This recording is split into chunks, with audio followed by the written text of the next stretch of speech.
안녕하십니까. 11월 3일 월요일 말씀 묵상 함께 시작하겠습니다. 오늘도 주님께서 우리와 함께 하심을 체험하시고 하나님의 능력으로 하루를 힘있게 살아가시는 귀한 성도님들 다 되시기를 기도합니다.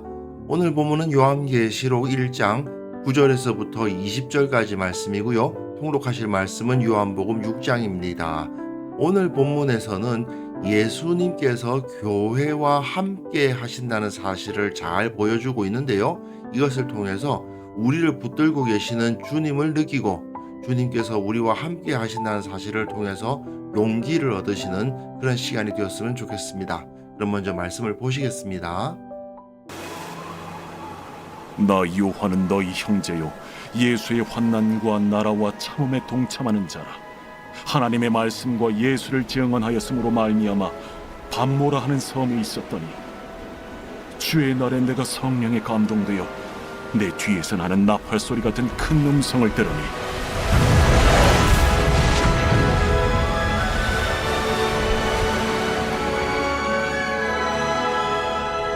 네가 보는 것을 두루마리에 써서 에베소, 서머나, 버가모, 두아디라, 사데, 빌라델비아, 라오디게아들 7 교회에 보내라.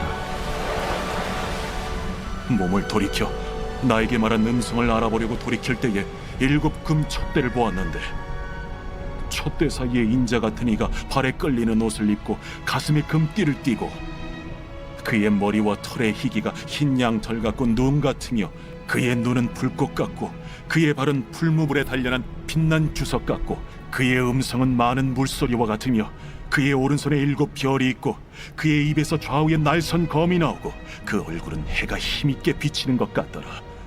내가 볼 때에 그의 발 앞에 엎드려져 죽은 자같이 되매 그가 오른손을 내게 얹고 이르시되 두려워하지 말라. 나는 처음이요 마지막이니 곧 살아있는 자라. 내가 전에 죽었었노라. 볼지어다 이제 세세토록 살아있어 사망과 음부의 열쇠를 가졌노니 그러므로 네가 본 것과 지금 있는 일과 장차 될 일을 기록하라. 네가 본 것은 내 오른손의 7 별의 비밀과 또 7 금촛대라. 7 별은 7 교회의 사자요 7 촛대는 7 교회니라.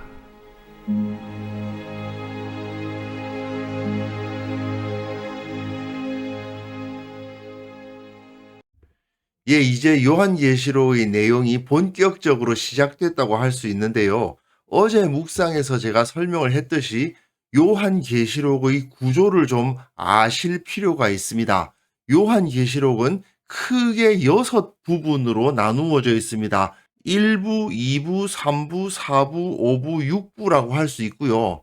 그리고 각 부분은 찬양으로 그 부분이 구분돼요. 1부의 끝에도 찬양이 나오고 2부의 끝에도 찬양이 나오고 3부의 끝에도 찬양이 나오고 4부의 끝에도 찬양이 나오고 5부의 끝에도 찬양이 나옵니다. 물론 이 마지막 부분의 경우는 끝이기 때문에 찬양으로 구분을 할 필요가 없잖아요. 이걸 좀 이해를 하시면 상당히 재미있습니다. 그리고 시작되는 부분에서는요, 상당히 인상적인 사건이 이루어집니다. 인자가 나타나서 요한을 만나기도 하고요. 또 장로 중 한 명이 요한에게 말을 걸기도 합니다. 마찬가지로 3부에서도 장로 중의 한 명, 하늘 장로입니다. 하늘에 있는 한 장로 중에 한 명이 요한에게 말을 거는 모습이 나타나기도 하고 또 하늘의 성전이 열리고 하늘의 장막이 열리는 그런 큰 사건에 의해서 요한이 그 관심을 집중하는 모습도 볼 수 있습니다. 여기서도 천사니까 한 사람을 만난 거죠. 이런 모습으로 각 단락이 나뉘어진다 하는 것을 이해를 하시면 좋겠고요. 그리고 이것의 의미가 어떻게 흘러가는가에 대해서는 다음 기회에 다시 한번 말씀을 드릴 시간이 있을 것 같습니다. 그래서 그 일부의 내용을 좀 더 자세히 살펴보면요. 오늘 본문이죠. 인자와 같으니 그 예수님을 만나는 모습을 볼 수 있고 그 다음에 7 교회를 향한 편지들이 이어집니다. 에베소, 서머나, 버가모, 두아디라, 사데, 빌라델비아, 라오디게아 교회에 대한 편지가 쭉 이어진 다음에 마지막 부분에 하늘의 성전에 계신 하나님을 만나는 모습을 볼 수가 있습니다. 그러니까 처음 시작은 교회 가운데 계신 예수님을 만나는 이야기로 시작해서 마지막, 이 1부의 마지막은 하늘의 성전에 계신 하나님을 만나는 이야기로 마무리되는 거예요. 그리고 이 4장 1절부터 11절의 끝부분에는 찬양이 이어짐으로써 다음 단락으로 넘어가는 것을 알려주고 있습니다. 자, 이제 요한은 자기를 소개하기 시작합니다. 나 요한은 너희의 형제다. 너희의 형제다라는 이 표현은 자기가 유대인 중에 한 명이라는 사실을 드러내주고 있습니다. 이것은요, 요한계시록이 가지고 있는 그 성질 때문에 그런데 주 독자층이 유대인으로서 예수님을 만난 사람들을 타겟으로 하고 있습니다. 물론 이방인 출신 그리스도인이라고 해서 이 요한계시록을 읽을 수 없거나 해석할 수 없는 것은 아닙니다만은 이 내용을 읽을 사람이 유대인으로서 예수님을 믿은 사람을 주로 의도하고 있다는 것은 우리가 요한계시록을 읽을 때 꼭 기억을 해야 됩니다. 예수의 환난과 나라의 참음에 동참하는 자라. 나는 유대인인데 예수님을 믿게 됐고 그로 인해서 환난과 참음, 예수님이 하나님 나라의 왕으로 오셨다는 것을 선포하다 보니까 어떤 일이 벌어지느냐? 환난을 당하고 또 그것을 견뎌야 하는 거예요. 하나님의 말씀과 예수를 증언하였으므로 말미암아 하나님의 말씀은 유대교에서도 증언하지만 요한은 하나님의 말씀과 예수를 증언하였다라는 것을 통해서 구약 성경을 통해서 예수님을 증언하는 이 당시 초대교회 성도들의 전형적인 복음 사역을 하고 있었던 것을 보여주죠. 그 때문에 어떻게 됐느냐? 반모라 하는 섬에 있었다. 이것은요, 필시 유배를 당했거나 또는 핍박을 피해서 도망갔구나 하는 것을 짐작하게 합니다. 그러니까 굉장히 괴롭고 어려운 상황에 처한 거예요. 그런데 이 요한은 주의날에 주일입니다. 유대교의 안식일인 토요일이 끝난 다음 날, 현대인의 입장에서는 일요일을 의미하는 것인데 이것 역시 초대교회 당시 유대인 교회가 안식일도 지키고 주일도 지켰던 것을 반영해요. 안식일은 자기들의 전통에 의해서 일을 하지 않는 날이고 주일은 일은 하는데 다시 저녁에 함께 모여서 성찬을 나누며 함께 하나님을 찬양하면서 예수님의 십자가와 부활을 기념했거든요. 그런데 이 계시가 안식일에 주어지지 않고 주일에 주어졌다라는 것은 이미 요한이 우리의 신앙의 핵심부는 과거 우리 조상들로부터 받은 안식일 전통에 있는 것이 아니고 예수님의 부활에 있다라는 사실을 암시적으로 보여주고 있는 거예요. 안식일을 무시하겠다는 게 아니라 자기들은 그 유대교의 전통을 그대로 지키고 있지만 그러나 우리 신앙의 핵심은 유대교 전통에 있는 것이 아니라 예수님의 십자가와 부활에 있다라는 것을 여기서 은근히 보여주는 거죠. 성령의 감동이 됩니다. 계시를 받았다는 거죠. 그런데 내 뒤에서 나는 나팔 소리 같은 큰 음성을 듣습니다. 하나님의 음성을 나타낼 때에 나팔 소리 같은 큰 음성, 구약 성경에서 자주 나타나죠. 이르되 내가 보는 것을 두루마리에 써서 에베소, 서머나, 버가모, 두아디라, 사데, 빌라델비아, 라우디게아 등 7 교회에 보내라 하는 메시지가 들리는 겁니다. 잠깐 지도를 보시면요. 지금 요한은 반모 섬에 있고요. 이 반모 섬에서 에베소, 서머나, 버가모, 두아디라, 사데, 빌라델비아, 라오디게아 이 7 교회를 향한 편지를 쓰게 되는 거죠. 고대의 길이 이렇게 돌아서 뚫려 있었답니다. 그러다 보니까 전령이 갈 때 맨 처음 교회, 두 번째 교회, 세 번째 교회 이렇게 편지를 전달하게 되었다고 하네요. 자, 그 소리를 들은 요한은 몸을 돌이켜 나에게 말한 음성을 알아보려고 돌이킬 때에 큰 소리가, 나팔 소리 같은 소리가 들렸으니 깜짝 놀라서 몸을 돌이켜 봤다는 거죠. 그런데 그 눈앞에 7 금촛대가 나타납니다. 이걸 촛대라고 번역해서 조금 아쉬운 점이 있습니다. 사실은 성막 안에 있었던 그 7 금 등대를 의미했을 것입니다. 현대 이스라엘도 이 등대 그림을 자기들의 상징물로 삼아요. 그만큼 이 등대는 하나님의 백성을 나타내는 상당히 중요한 상징입니다.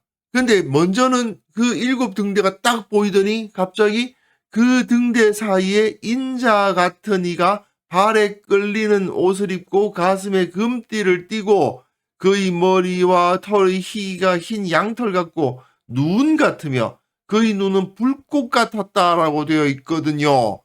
그 성막의 7 등대가 눈앞에 보였는데 갑자기 그 등대가 흐릿하게 사라지는 듯 하면서 이 인자와 같으니 예수님의 모습이 나타나는 겁니다. 그런데 이렇게 예수님의 모습을 묘사하고 있는데 이게 전부 다 구약 성경에서 예언자들이 예언한 메시아의 모습 또는 하나님의 영광을 나타낼 때 사용되는 장치들입니다. 다니엘서에 보시면요, 한 사람이 세마포 옷을 입었다 되어 있죠. 세마포 옷, 발에 끌리는 옷, 이건 모두 다 제사장의 옷을 떠올리게 하는 거거든요. 그리고 허리에 우바스 순금띠를 띄었다 되어 있는데 여기서는 가슴에 금띠를 띄었다고 되어 있고요. 다니엘서 7장에는 그의 옷은 희기가 눈 같고 그의 머리털은 깨끗한 양의 털 같았다 되어 있는데 그의 머리와 털의 희기가 흰 양털 같고 눈 같았다라고 표현하고 있잖아요. 그리고 그의 눈이 불꽃 같았다고 되어 있는데 다니엘서에서도 그의 눈은 횃불 같았다라고 되어 있습니다. 또한 그의 발은 풀무불에 단련한 빛난 주석 같았다 되어 있는데 다니엘서 10장에는 그의 팔과 발은 빛난 놋과 같았다고 되어 있고요. 그의 음성은 많은 물소리와 같았다는 말은 에스겔에서 하나님의 음성이 많은 물소리 같았다라는 표현이 있어요. 그의 오른손에 7 별이 있는데 그의 입에서 좌우에 날선 검이 나온다고 되어 있죠. 이것은 이사야서에서 내 입을 날카로운 칼같이 만드셨다라는 표현을 통해서 그 말씀이 검과 같이 나온다는 것을 표현해주고 있는 겁니다. 그의 얼굴은 해가 힘있게 비치는 것 같더라라는 표현도 역시 하나님의 영광을 나타내주고 있는 표현이죠. 요한은 이것을 통해서 십자가에 죽으시고 부활하사 승천하신 예수님이 지금 어떤 상태에 계시는가를 말해주고 있는 겁니다.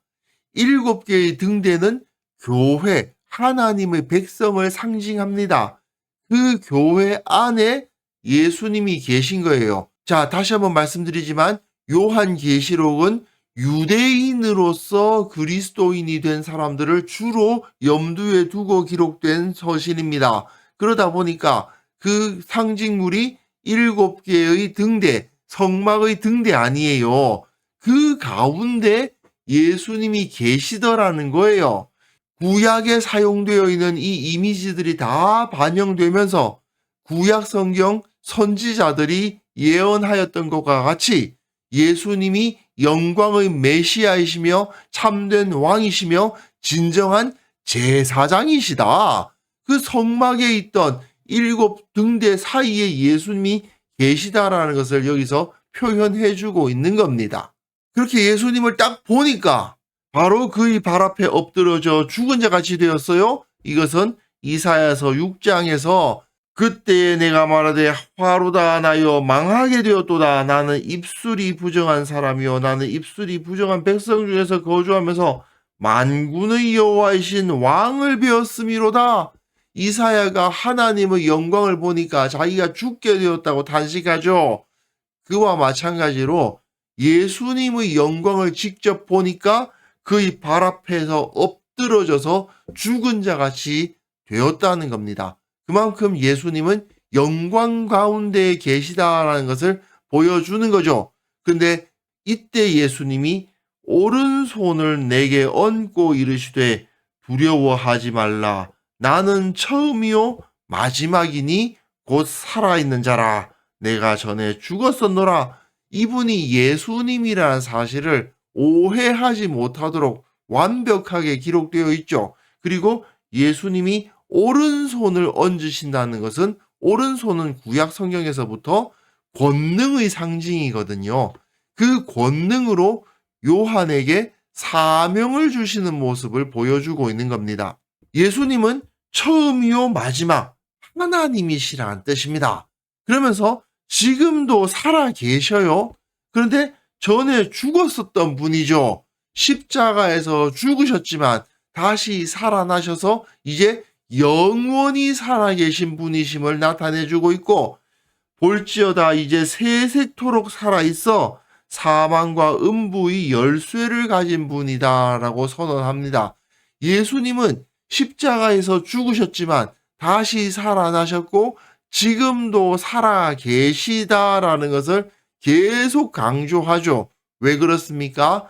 유대인으로서 예수님을 믿은 그리스도인들은 그 동족, 유대인들이 계속 공격을 해오는 것을 당해왔어요. 사람을 하나님이라고 부른다고, 하나님은 한 분밖에 안 계신데 저들이 사람을 하나님이라고 믿는다고 공격을 당해왔다는 겁니다. 그런데 여기서 확실하게 요한은 선포하고 있죠. 예수님은 지금도 살아계신 하나님이시다라고 선언을 하는 겁니다. 그러므로 내가 본 것과 지금 있는 일과 장차 될 일을 기록하라. 내가 본 것, 지금 방금 본 것이죠. 그리고 지금 있는 일은 이후에 메시지로 주어질 겁니다. 지금 우리가 어떤 상태에 있는가를 보여줄 거예요. 그리고 장차 될 일, 하나님께서 이 땅을 어떻게 다스려 가실 것이다 라는 것이 요한계시록에 기록되어 있다는 겁니다. 그러면서 내가 본 것이 뭐냐? 내 오른손에 7별의 비밀과 또 7금 촛대라. 7별은 7교회의 사자요, 7촛대는 7교회니라 되어 있는데 7이라는 숫자 자체가 창조를 상징하는 숫자 아닙니까?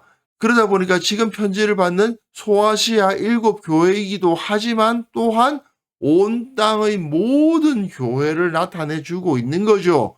그 교회에게 예수님께서 사자를 보내시고 그 교회를 예수님께서 다스리신다는 뜻이죠. 그리고 7촛대, 이것은 7교회다. 결국은 예수님이 그 등대 사이에 계시면서 그 교회를 붙들고 계신다라는 것을 여기서 선언하고 있는 것입니다.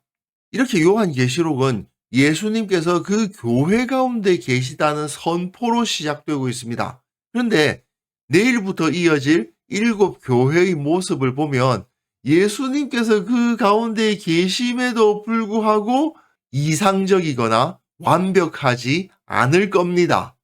그럼에도 불구하고 요한은 영광 가운데 계신 예수님께서 이들 교회들을 붙들고 계신다, 인도하고 계신다, 지금도 살아계셔서 말씀하고 계신다, 다스리고 계신다고 가르치고 있는 거예요. 그리고 결국에는 21장 끝에 가보면 이들 교회가 거룩한 성 예루살렘이자 어린 양의 신부가 될 것이다 라고 선포할 겁니다. 그게 결국 요한계시록 전체의 메시지입니다.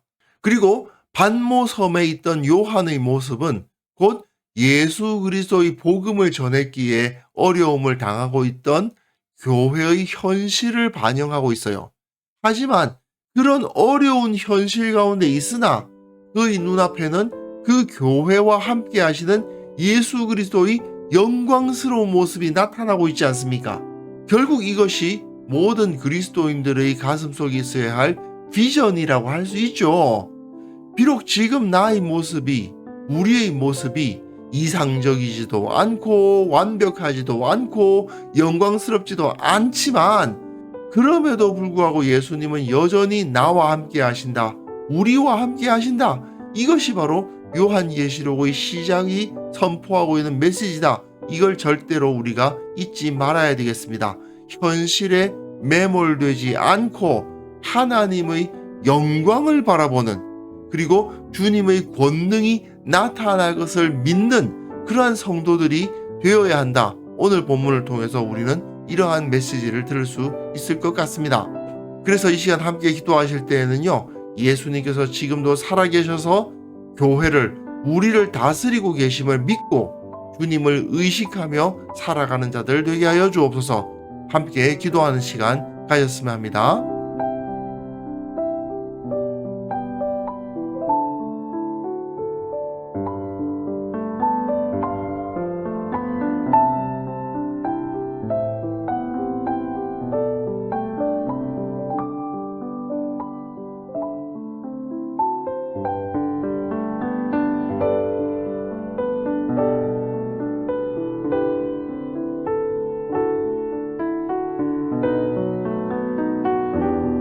하나님 아버지, 주님께서 지금도 살아계시고 우리를 다스리고 계심을 의심치 않는 자들 되게 하여 주옵소서.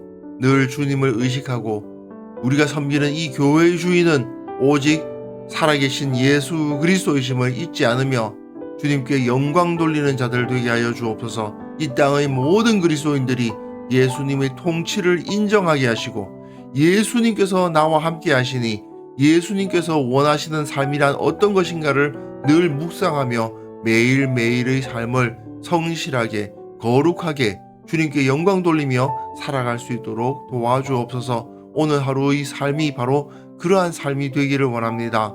주님께서 나와 함께 하시며 나와 함께 하신다는 사실을 기억하고 주님의 권능을 힘입어 세상을 당당히 살아가는 귀한 성도들 다 될 수 있도록 주께서 은혜 위에 은혜를 허락하여 주옵소서. 오늘도 우리와 함께 하시고 교회를 붙드시는 주님께 영광을 돌려드리옵고 예수님의 이름으로 기도합니다.